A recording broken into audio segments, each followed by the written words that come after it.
Laura.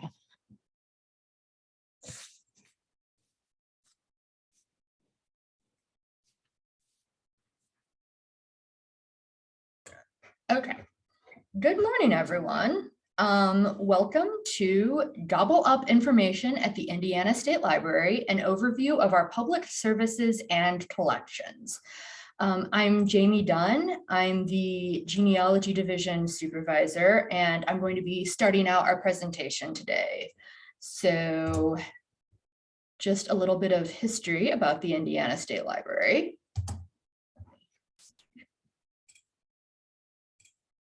There we go. We actually were established in 1825. We're one of the oldest state agencies, coming up on our 200th birthday. The State Library was originally located in the Indiana State House in downtown Indianapolis, but we moved to our current location at the corner of Ohio Street and Senate Avenue in 1934 in a building that was constructed specifically for the library. It's made of Indiana limestone, and it has an Art Deco style with some neoclassical influences as well, and it represents an architectural style that was popular for public buildings in the 1930s. And so the inside of the building is Indiana sandstone and also has lots of Indiana walnut wood features in the card catalog, the reference desk, and other parts of the Great Hall, as you can see in that picture there. And then throughout the original part of the library, there are stained glass windows and murals that depict scenes from Indiana history. So we welcome tours at the library. We are open to the public for research or just to visit. We offer architectural tours so that people can see the different architectural features of the building. We offer behind the scenes tours where visitors can see various aspects of the behind the scenes parts of the library, like the closed stacks and other parts of our building that aren't normally open to the public. And we also offer research-focused tours. For example, if people are researching genealogy or researching specific historical topics, we can customize tours to what people are interested in learning more about or researching. And we are open 8 a.m. to 4:30 p.m. Monday through Friday, and 10 a.m. to 4 p.m. the second Saturday of each month. Our hours and all that good information are listed on our website. And a question we get often is where to park if you're going to visit us. And there is metered street parking in front of the library. And also visitors often park in the Indiana Historical Society parking lot, which is across Ohio Street from us. And so that's just a little bit of an introduction to the library. And now I will talk about the Genealogy Division specifically. So the Genealogy Division is located on the first floor of the library, and most of our collection is available for browsing, although very old or very fragile items will be kept in our closed stacks, and we bring them out to researchers upon request. And that's just to help preserve them because they're already in poor shape. We have over 50,000 books and pamphlets and other materials in our collection. And that includes a wide variety of items. We have something on all 50 states and a number of other countries. We do focus our collection on Indiana and the Midwest, just due to space limitations, but we try to collect a little bit on everything so that people can find materials that will help their research no matter what they're looking for. So our collection includes specifically family histories. That's approximately 1/3 of our collection, and we don't limit our family history collection geographically. We cover families from all over the United States and all over the world. We don't collect every family history ever written. There's quite a few of them, but we do have a wide variety of families covered. So those are very popular with researchers. We also offer ethnic and religious resources. So these document how to research highly specific groups and also provide indexes to records relating to, for example, like German immigrants, Irish immigrants, various religious groups in the United States, and more specifically, religious and ethnic groups that settled heavily within Indiana. We offer military resources. We don't have actual military service records here. Those are typically held by the National Archives and possibly also by the state archives in the state where the person was from. But we have a lot of resources for researching an individual's military service, especially in military service that took place in about the Civil War and prior. We also have a large number of items for Daughters of the American Revolution research. We have, as I mentioned, resources for all 50 states. So our geographic resources, these are organized by region and contain a little bit of everything. They have indexes to births, cemeteries, land records, probate records, will records, whatever has been written on a specific area that we've been able to get our hands on. What we have exactly varies by geographic region because it just depends on what has been written and what we've been able to get. And one feature with our collection is we will interlibrary loan items from our collection to libraries in Indiana. There's a few qualifications. The book must have been published after 1950. We must have at least 2 copies, and the copies must be in good condition. And the borrowing library must use Info Express because that's how we're going to send it. And we do loan our books to the library, not to the patrons. They are restricted to in-library use only at the borrowing library. But that is an option for any library in Indiana, that if you have patrons that are interested in books that we have, that is a service that we offer. And then another part of our collection are genealogy manuscripts. And these are items and collections that have been donated by researchers. And so they can range from very small, just a few pages of material, to dozens and dozens of bankers' boxes of material. And these are more likely to be people's original research, people's original records, as opposed to the family history books that are compiled and published.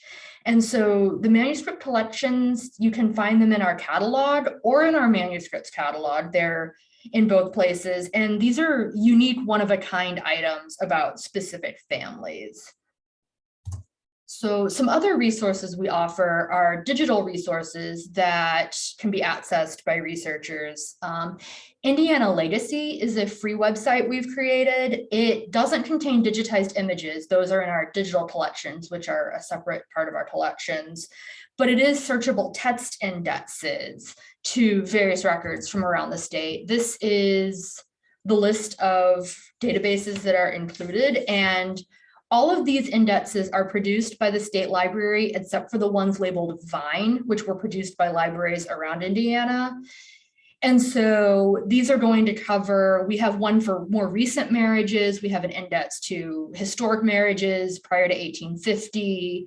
Lots of different, we have a Marion County divorce index in there as well, just various indexes to records, so that to help people figure out what they're looking for and where they need to go to find the actual record. Another resource we offer from the Genealogy Division are the Indiana County Research Guides, which were written by state library staff and provide an overview to researching in Indiana records and in each of Indiana's 92 counties.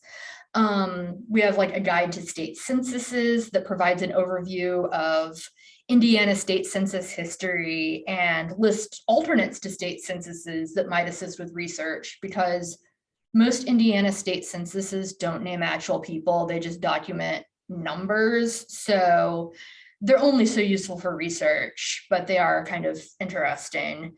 We have a vital records guide that lists various ways researchers can access Indiana birth, marriage, and death records, including which ones are freely available versus which ones you're going to have to access through a subscription database. And then, as I said, there's a guide for each of the 92 counties that covers a bibliography of selected items from our collection and links to free sources for research about that county.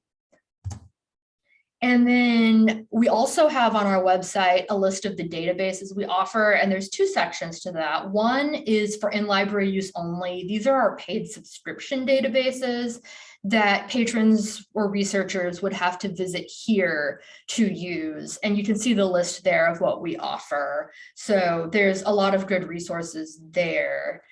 And then we have a second section of databases that can be accessed anywhere for free. These are, some of them are ones we've made, some of them are selected databases from other institutions, such as the state Supreme Court. And so those are ones that anyone can access from anywhere, and they're really useful for researchers. And so that is a brief summary of the Genealogy Division, and I will turn it over to Monique.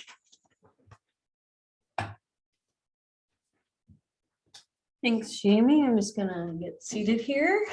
Hello, my name is Monique. I'm a librarian in the Indiana collection. The Indiana collection is focused on all things Indiana related. These are some of our popular collection areas: state government documents, newspapers, local history, maps, and the Young Reader Center. The whole collection is cataloged. However, researchers often need help using the collection. Many things are hidden within large serial runs in the newspapers, forgotten published volumes, and on maps. So please don't hesitate to reach out if you're not finding what you hope to find in the catalog. We're definitely here to help. So the state government documents is a wonderful example of a collection containing hidden material. Many state documents are in the catalog titled Report, but these unassuming reports contain some great stuff.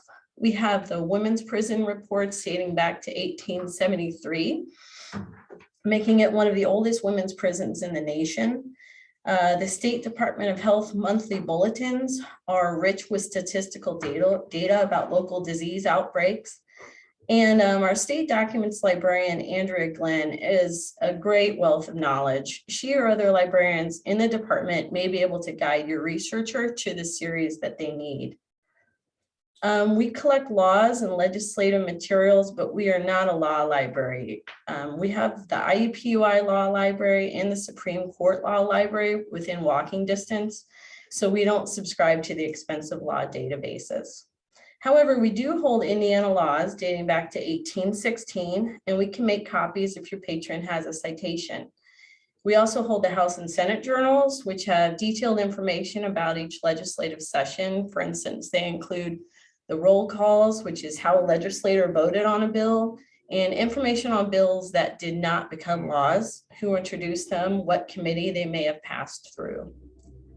We also run the State Document Depository program. The original mission of this program was to distribute state documents so citizens would have local access to state matter. However, the state of Indiana has really cut back on printing. We only receive a small stack of printed documents from state agencies each year. Beginning last year, we started harvesting and archiving digital-born agency documents through Archive.it. Those are the same folks who run the Wayback Machine and archive.org. The collection contains captures of state agency web pages, and they're linked to publications such as annual reports, newsletters, plans, brochures, fact sheets, and other online content. Archive.it allows us to give metadata to this content as well, so then we can add it to our online catalog and provide permanent links. This allows us to move forward with our mandate to collect, disseminate, and preserve state documents. You can find the link there on the slide. It's archiveit.org/organizations, and we're 1662. So when in doubt, just ask. We are here. The next collection focus is our Indiana newspaper archive. Historically, most of the foot traffic coming into the Indiana division was from visitors using our newspaper archive. We've been collecting newspapers since the library was established. The archive stored on microfilm. We keep a master archive copy in storage and provide an access copy for researchers. We have 20 digital microfilm machines here at the library. Guests may print for a quarter a page or bring a flash drive and save scans from the film at no charge. Most of the film does go out on interlibrary loan from our library to yours, and this is free for Indiana libraries. The film can't leave your library, so only request film if you have a microfilm machine on site. But we do offer scan services here for a small fee. Obituaries are $5 each. Patrons must know the date and the city where the citation or the obituary would be showing, because we will not perform extensive newspaper research. We just don't have the staff time to do that. To see our microfilm holdings showing title and dates held, you can search and browse that through the legacy that Jamie talked about. And it's the index dedicated to Indiana newspaper and microfilm holdings. The full text of the newspapers are not digitized. This is just a guide showing what titles we have and what dates we have on microfilm. So of course, newspapers on microfilm is not keyword searchable. The limits of the access to this format are really growing more pronounced as patrons are accustomed to digital searchable access. So Hoosier State Chronicles is the state library's free searchable digitized newspaper collection, and it contains some of the state's earliest newspapers and provides access to more recent runs of special projects like the Indianapolis Recorder and the Indianapolis Times. Unfortunately, this digital collection is slow growing and pretty costly to maintain. For broader searchable historic newspaper access, we subscribe to Newspaper Archive and newspapers.com, which many probably have at your libraries as well. We subscribe to the ProQuest IndyStar database, and those are only available in-house. It's worth knowing too that the Indiana Historical Society shared their film archive with the Newspaper Archive database company. So if you have a lot of local researchers or genealogists in your area, that might be a good one to subscribe to. The runs of those papers only go up to 1924 and then end, but it's really useful historical content. So local history beyond newspapers. So while newspapers are a great source for historical local information, there's a lot of other published items related to Indiana's counties and towns. We collect the kind of items that are listed here on the slide. We also maintain online holdings guides for each county for efficient reference. And we link to items we find online. So things that we've digitized, or for instance, Allen County Public Library has done a great job digitizing their county history collection. We link to those on the guides. And same with like Library of Congress map collection, we'll link to those where we find it. So we try to be kind of a one-stop shop for local history. Much of our division's digital efforts are selected to support local history research. I'm particularly proud of our digital map collection. Other collections that span Indiana's regions are the CCC camp newsletters. We have a collection on tourism, state parks, trade catalogs, and employee newsletters. So these are good for genealogy, for local history, and the collections are searchable through Indiana Memory and DPLA, but I'm partial to starting from our collection landing pages because we do have some information there on how the collection was formed and the materials that we use. And some of them even have county sub-collections. Wait, I forgot to say something. Okay, we do pull heavily from our pamphlet collection to curate our digital collections. And the pamphlet collection has become a really important archive since it captures many things. They're small and local, ephemeral things that often get tossed. We accept donations and we'll claim items off the listserv as well. But you can always contact me directly if you wish to rehome something Indiana related. So just reach out.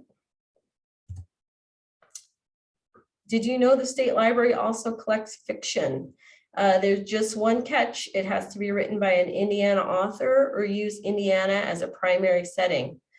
The Young Readers Center collects Hoosier authors and illustrators for a juvenile audience. They also maintain an Indiana children's author and illustrators directory website. And the Young Readers Center hosts programming. We loan book discussion kits, and those are not exclusively Indiana authors.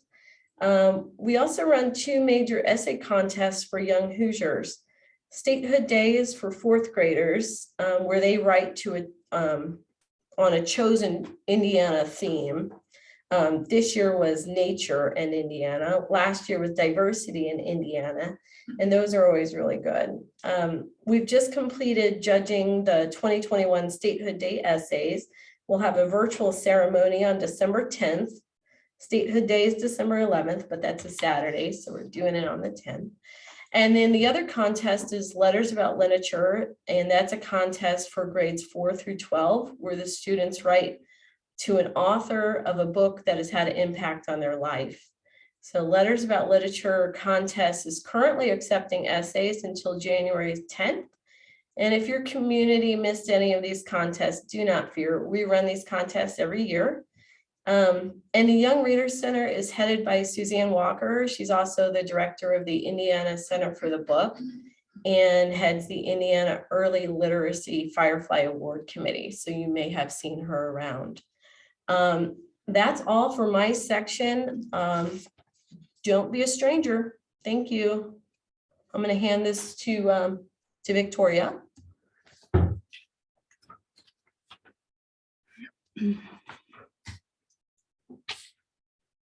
Hello. As Monique said, I'm Victoria Duncan. I'm the supervisor of rare books and manuscripts, and I have been here for 6 months. The Rare Books and Manuscripts Division is non-circulating and comprises over 5,200 collections with items ranging primarily from the 19th century to the present. We are the most restrictive division, and we do not lend things through interlibrary loan. You can see here some of our strengths, but we do have a bit of everything down to an illuminated manuscript and cuneiform tablets. So Civil War letters were a great resource for that. Organizational papers, family papers. There is a lot in our collections that are ultimately useful for genealogy as well, and there's a bit of overlap there. And papers of political figures. The biggest question I get is, how do you compare to the holdings of the state archives? And think of it, the state archives is more the place that takes things that need to be retained legally and more directly relate to the goings on of governors or other figures, whereas we would take more of the personal papers, but that's not, there is some overlap there as well. So it's best to sort of ship both of us if you're interested in, say, a governor. Photographs, we have thousands from across the state. It's a real hodgepodge that we've collected over the years, and is a good resource if you have a specific image that you need based on a topic or a person, place, or building, that kind of thing. Bound volumes, to us, that means sort of like bound unpublished material. So things like diaries, scrapbooks, logs, account books. Broadsides, the broadside collection comprises a variety of posters, flyers, meeting notices, and similar sort of single sheet printed items, many of them very large. The collection spans the breadth of Indiana's territorial and state history, with the bulk of the materials from the 19th and 20th century. But they represent a range of events, movements, organizations, people, and trends of Indiana's history and its people. Oral histories. In the 1970s and early 80s, the Indiana State Library undertook an extensive oral history project with hundreds of Hoosiers from around the state. The collection also contains donated interviews from other local historians and historical societies throughout the state as well. The collection is in sort of different, like evolving stages of development. We are digitizing some of it. Many of them are transcribed, but not all. if there is need to actually listen to the audio tape, we do require some considerable advance notice for that. So that's worth noting.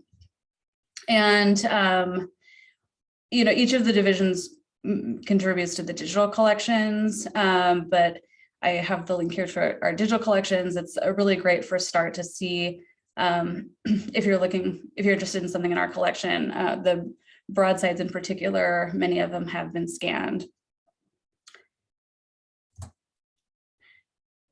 So appointments are not required to use the Rubrics and Manuscripts Division, but they really are encouraged because it's better for both parties. Paging the material can take a couple minutes, or it can take 20 minutes.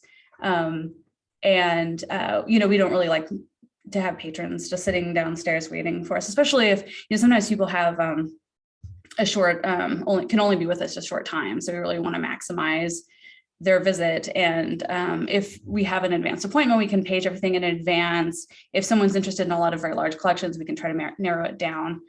But we don't want to discourage people from asking to view materials without an appointment. We do, a lot of people don't know that they need to see our stuff until they get here. And we get a lot of people who started out in Indiana or genealogy. So there's our manuscripts line. If you want to call and make an appointment. In terms of reference questions, we use archive space as our finding aid repository, and not all the information that you need for a manuscript collection is an evergreen. And so more than anyone, we sort of really need some extra time for reference questions. It really, you'll really get a better answer from us if you give us a little bit of time.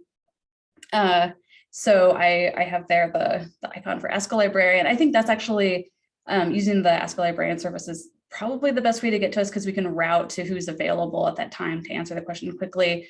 But we also have a manuscripts email, which is on the next slide. You can email me directly with a question that involves the manuscript collection, the manuscript index. So. Okay.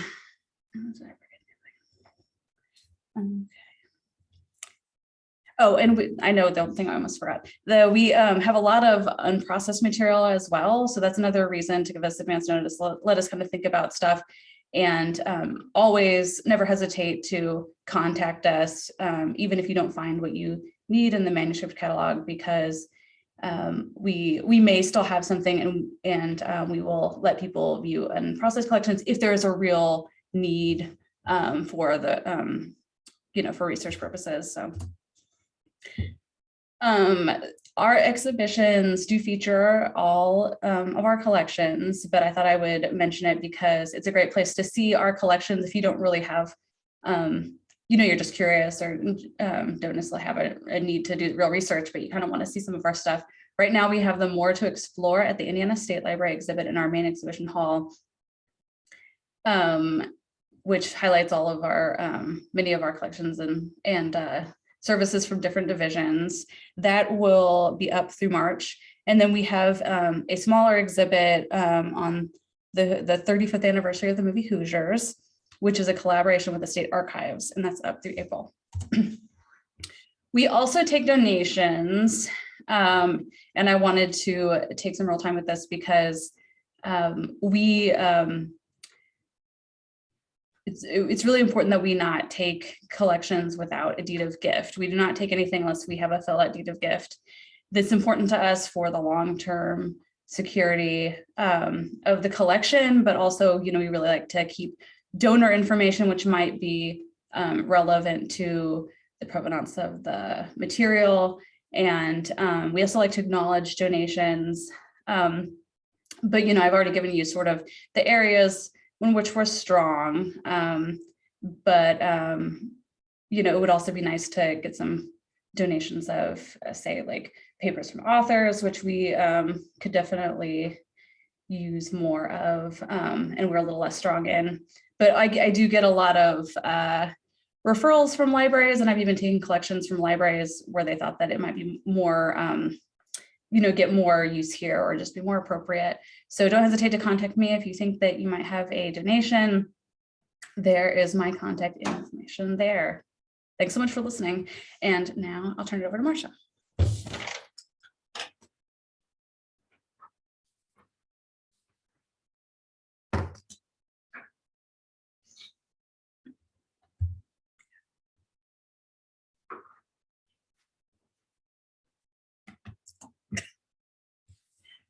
Hello, I'm Marcia Caudell. I'm the head of Reference and Government Services.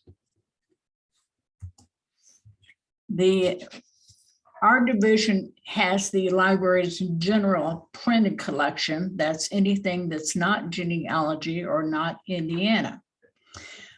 Our government services are that we are the regional library for Indiana for the Federal Depository Library Program, and we are the Indiana State Data Center. Now, Reference and Government Services has an extensive collection of nonfiction books. We've been collecting since 1825, so we do have a little bit of everything in our historical collection. But currently, our areas of strength are American history, politics and government, education, things for educators, public policy and public management. And most of our general collection books do circulate if they're published after 1950. We do have a few restrictions, but if the book's in good condition, they're available for interlibrary loan. The Federal Depository Library Program. The state library is the congressionally designated regional depository for the state of Indiana. And as the regional depository, we collect all content that's published by the federal government. There are currently 29 selective depository libraries. Most of these are universities, but we do have some public libraries that are selective, and that means that they choose which type of item that they select. They don't have to collect everything that we do.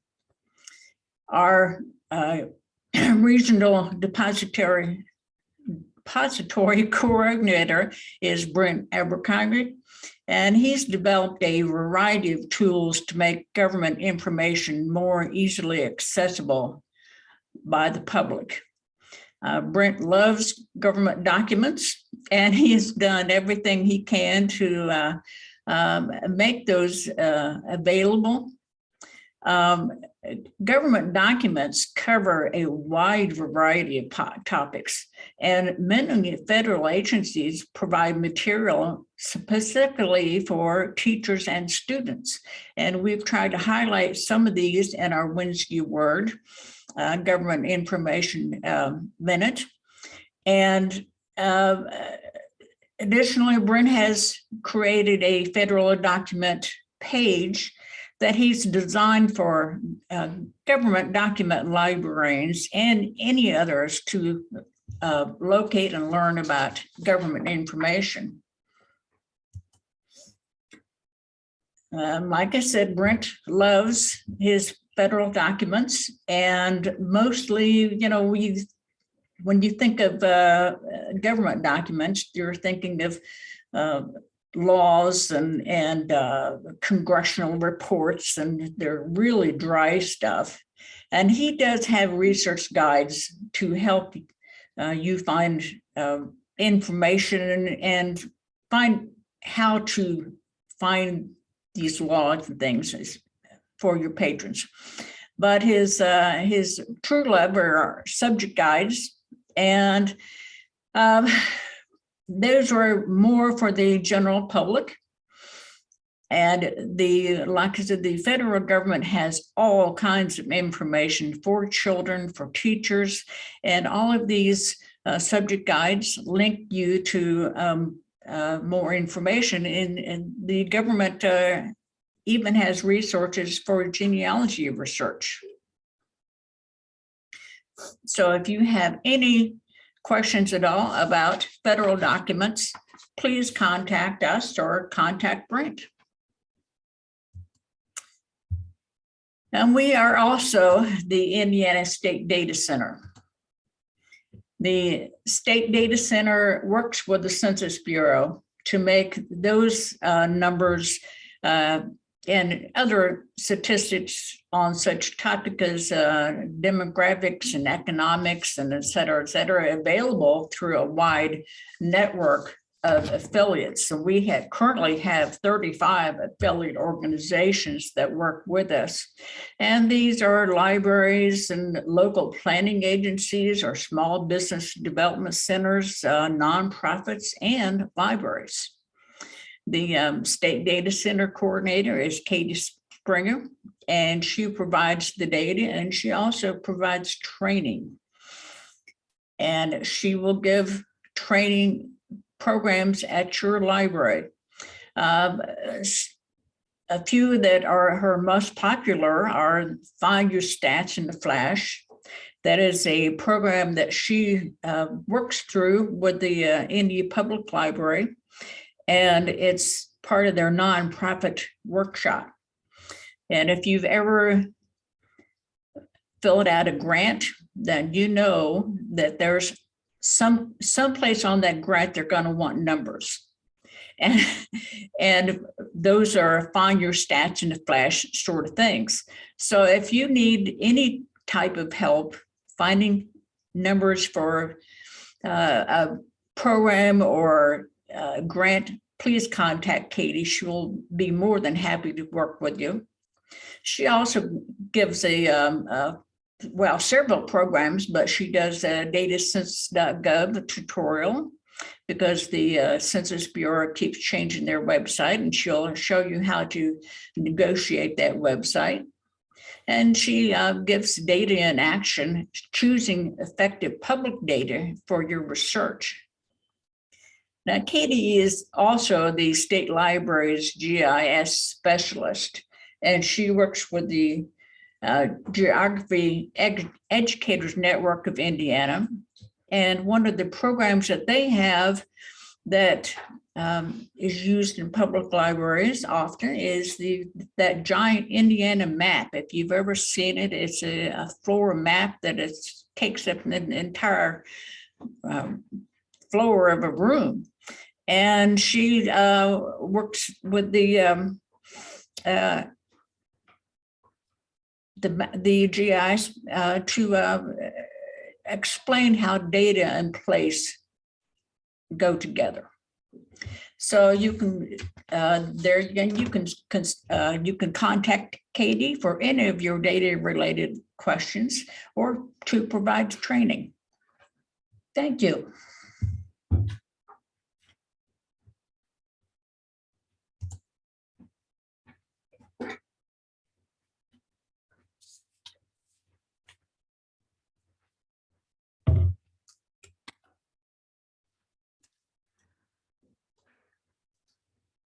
Hi, my name is Laura Williams, and I am the supervisor for the Indiana Talking Books and Braille Library. The Indiana Talking Book and Braille Library, we provide free library service to any resident of Indiana who cannot use standard size print materials due to a visual, physical, or reading disability. Patrons may borrow Braille books, digital audio books, large print books, audio magazine, and special playback equipment from the library. All those materials will be mailed directly to patrons' home at no cost via the postal service. We have a website called BARD, which is Braille and Audio Reading Download. And patrons can download Braille and audiobooks through that website or through the BARD mobile app. We currently have over 100,000 digital audiobook titles in 39 languages, over 22,000 Braille titles, and over 16,000 Braille titles for download, and over 16,000 large print titles. How to get started on the program. You go to our website and you fill out an application, or you can request an application be mailed to you. You should make sure to include all the requested information. The most important thing is to have it signed by what we call a competent authority who can certify that the applicant qualifies. There's a lot of people that can be certifying authorities. It can be a doctor, a nurse, a therapist, professional staff at hospitals or nursing homes, social workers, activity directors, reading specialists, and librarians. If you're filling out the application online, it is no longer a requirement to have a physical signature. Complete contact information for a certifying authority, which would be full name, address, phone number, email, that can be accepted in lieu of a physical signature. It can be returned to the library by mail, email, or fax. And then once we get an application, within a day or two, we will contact the patron to explain the service and send them welcome materials. And here's a look at our talking book player.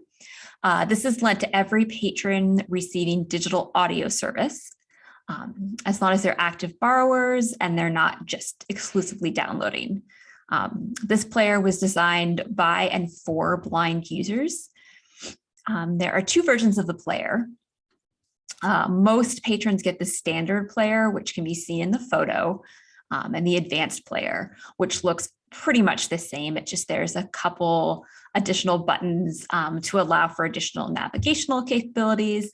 So we recommend it, particularly for patrons that are that want to read the Bible. It sort of helps navigate between, books of the Bible more easily. On the right side of each player, there's a headphone jack and a USB port. The USB port, that is for playing downloaded books onto a flash drive. So if patrons download from the BARD website, they can put a flash drive in the side of their player and it will play. Headphones and breath switches are available upon request, although any standard headphones will work in the player. There is a high volume version of the player for those with severe hearing loss. And also in this picture, you can see to the right of the player, there is a cartridge and a container, and I will talk about those in the next slide. So the books come on those cartridges, and all those are our flash drives. They are just encased in plastic for easier handling. We can fit up to 10 books on one cartridge. So when we mail them out, a list of books on the cartridge is printed on the back side of the mailing card. There are no wait lists, due dates, or fines. We just download, we put a cartridge in and we can download books from a database. So we have no restrictions on copies that we can make of a certain title. Patrons can either select books out of our catalogs or allow our circulation system to choose books for them based on their reading preferences. That is a popular option. There are spots in the application to say, fill out, that you like mysteries or Westerns or romances, and then the computer is going to automatically choose those for you. As I said, patrons can download books to a flash drive from the BARD website, or they can download directly to their mobile devices via the BARD mobile app. To register for BARD access, patrons do need to visit the website, and there's a short online application. Unfortunately, right now, the main application doesn't include automatic BARD access. There is one additional step. We have services for all ages, including youth. We have audio, large print, and Braille material for children of all ages. Each summer, we host a summer reading program for patrons between the ages of 4 and 18. That's all done through the mail. One thing of particular interest to libraries, any library in Indiana is eligible to borrow a rotating large print deposit collection of up to around 100 books to up to around 90 days. We have several libraries that have started doing that in the last year. It's very similar. You fill out our institutional application online, and then we give you a call and talk about what types of books you would like. Again, it's a turnaround service, like with the audio and the Braille. So you can put down that you want so many romances or so many bestsellers, and we will send them. And then when you return them, you'll automatically get more. So to learn more, please contact us.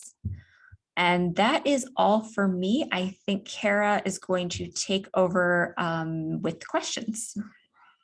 Yes, thank you guys so much. I learned things that I didn't know, and I knew I would. So I hope that everyone, heard something that they're going to be able to use for yourself or for your library. I'm going to go through the chat and see what questions we had. Okay, the first question was, do you have Indiana vital records from 1816 to 1820?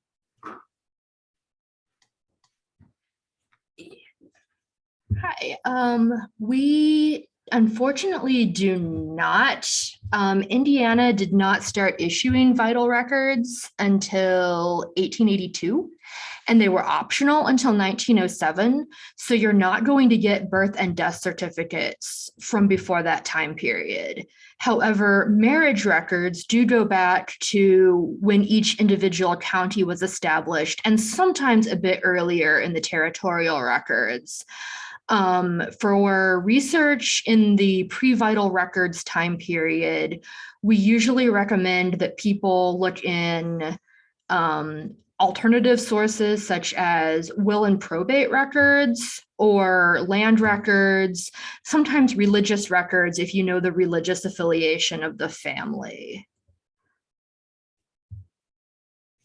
Okay, thanks, Jamie. The next question is about, it says, is all of this valuable information on the website? And I think it's referring to the digital collections. And if not, how do I get a copy of the collection's content? So, and then I went ahead and put the direct link to the digital collections. But do you guys have any additional information? Yes, all of the digital collections information is on our website. If you go to www.in.gov/library, and on the front page, there's a set of buttons, and one of them is for the digital collections. And so everything we've digitized is going to be in there. And if a patron has a specific question about an item they're seeing in the digital collection, there is a link in the digital collections, I believe, where they can contact us and we can provide more information, or you can use the Ask the Librarian service that pops up on every page on our website. But for other collections, like you might find in our catalog, most of those have not been digitized. And so you would have to come here to see them, or we can provide copies depending on the extent of the materials. All right, thanks, Jamie. Then we have a question. How are the photographs cataloged? Are any digitized? And do you have, I don't even know how to pronounce that, daguerreotypes? Is that right, Eric?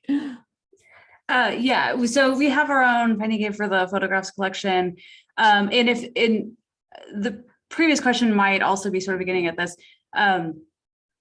archive space is the best place to go for that, but we do also have finding aids that are down to an item level or sort of processed at a level that is beyond what is an archive space. So again, like for our collections, that it really is best to sort of contact us, and we are happy to talk to you. But yeah, we have daguerreotypes. We have a little bit of everything. All right, thank you. Let's see if there was anything else. Okay, I don't see any other specific questions. But if you guys do have questions, go ahead and put them in the chat. I'm going to put the link for you to fill out for the certificate. Do you guys have anything else you want to add? If you think of any questions later, feel free to contact us either directly. Most of our email addresses are on the website, or you can use our Ask the Librarian service, because then we can route that to whichever librarian would be most qualified to answer. We have a lot of stuff in our collection, so we'd be glad to answer any questions you think of later, or if you are helping a patron and want to direct them our way, that'd be great too. Well, you guys, I learned so much. So I want to thank Monique, Jamie, Marcia, Victoria, and Laura for doing this wonderful presentation for us today. Thank you. Thank you guys. Bye. Bye. Bye.